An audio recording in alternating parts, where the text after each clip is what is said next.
আসসালামু আলাইকুম এভরিওয়ান, সবাই কেমন আছেন? আশা করি যে যা জায়গায় ভালো আছেন। আল্লাহর রহমতে আমি আর আনাসও ভালো আছি।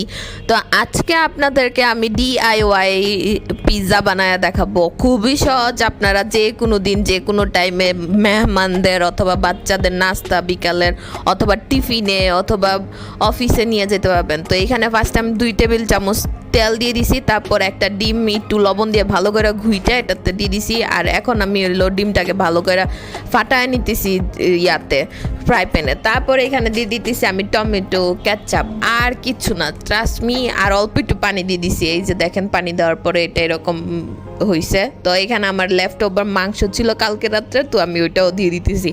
আপনাদের যদি না থাকে আপনারা এটা স্কিপ করতে পারেন। তো দিয়ে ভালো করে নাইড়া নিতেছি, আর একটু পানি দিয়ে নিছি যাতে অল্প একটু ঝোলি ঝোলি সুপি সুপি থাকে। তো আমার মাংসটা রেডি হয়ে গেছে। অন্যদিকে আমি জাস্ট 2টা রুটি, মানে রুটির পিৎজা বানাবো, তো তাই 2 পিস আর কি রুটির পিৎজা বানাবো, তো তাই একটা ডিম নিছে। আপনারা আপনাদের পরিমাণ মতো নিতে পারেন। আর এইখানে আমি রুটিটাতে ফার্স্টে কেচাপ দিয়ে নিতেছি ভালো করে, যাতে ওই যে পিৎজার একটা বেস যে থাকে ওইটা থাকে। তো এইখানে আমি মাংস আর ডিমটা এটাতে দিয়ে দিতেছি। আপনারা চাইলে মাংসটা স্কিপ করতে পারেন, মাংস ছাড়াও মজা লাগে, আর দিলে তো আরও বেশি মজা লাগে। আর যদি আপনাদের বাসায় রোস্ট করা থাকে সেটার রোস্টের মাংসগুলা খুইলাও দিতে পারেন। মাংসটা দিলে কি হবে, খাইতে আরো বেশি মজা লাগবে, বুঝলেন না? যত মাংসের জিনিস তত তো খাইতে বেশি মজা। আরও চাইলে আপনারা কর্ন তারপর মাশরুম এগুলোও দিতে পারেন। তো এই পর্যায়ে আমি দিয়ে দিতেছি চিজ। যত চিজ দিবেন তত খাইতে বেশি মজা লাগবে। তো এই যে আমি চিজগুলাকে দিয়ে নিতেছি। মানে সাধারণত আপনার যদি রুটি ডিম আর চিজ থাকে তাইলে আপনি বানায় খায় নিতে পারবেন বাসায় পিৎজা, আর এটা খাইতে অনেক মজা হয়। তো এই পর্যায়ে আমি দিতেছি আরগানো। এই আরগানোটার কারণে এটা পিৎজা ফিল আসবে, বুঝছেন? না তো পিৎজা মনেই হবে না। পিৎজার মেন হইল এই বেজেল লিফ অথবা আরগানো এইগুলাই।